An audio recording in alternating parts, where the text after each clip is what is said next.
की तुम्ही माझं भविष्य सांगा. आधी तो म्हणतोय नको, तो गृहस्थ म्हणतायत की नको, मी सांगत नाही. बरं मग भूत तरी सांगा.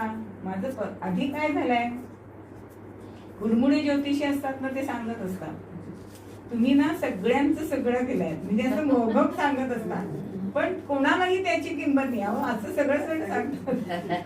पण हे ग्रहस्थ त्या राजाचं सगळं भूतकाळ सांगतात आणि राजाला खरंच असं वाटतं की आता पुढे काय होणार आहे, अगदी ऐकायलाच पाहिजे. खूप आग्रह करतो आणि शेवटी नाईलाजाने ते ग्रहस्थ त्याचं भविष्य सांगतात की 8 दिवसांनी तुझा मृत्यू आहे आणि तुला भुईकिड्याचा जन्म येणार आहे. आता राजा मनात म्हणतो एवढा मी धडधाकट आहे, कसं काय मला मृत्यू येणार. ठीक आहे, यांनी सांगितलंय, बघू तरी काय भविष्य खरं होत आहे नाही होत आहे. हे ग्रस्त दरबारातून निघून गेले. होता होता 6 दिवस झाले, 7 दिवस झाले. राजा बघतोय की अजून आपल्याला हिरवी ढेकर सुद्धा आलेली नाही.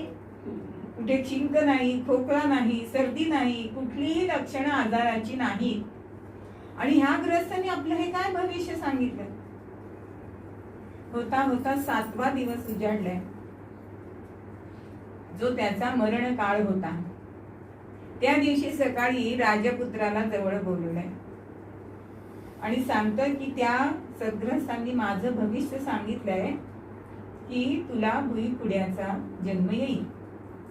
तर आता हा भुईकिडा, मी मेलो की सगळे राज्यातले भुईकिडे मारून टाक, म्हणजे कारण त्यांनी पुन्हा सांगितलंय की तू पुन्हा राजघराण्यातच जन्म घेशील.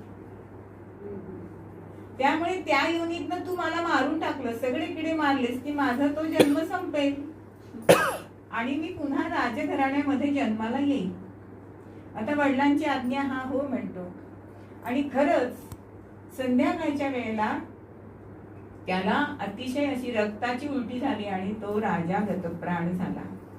त्यांचं भविष्य खरं ठरलं.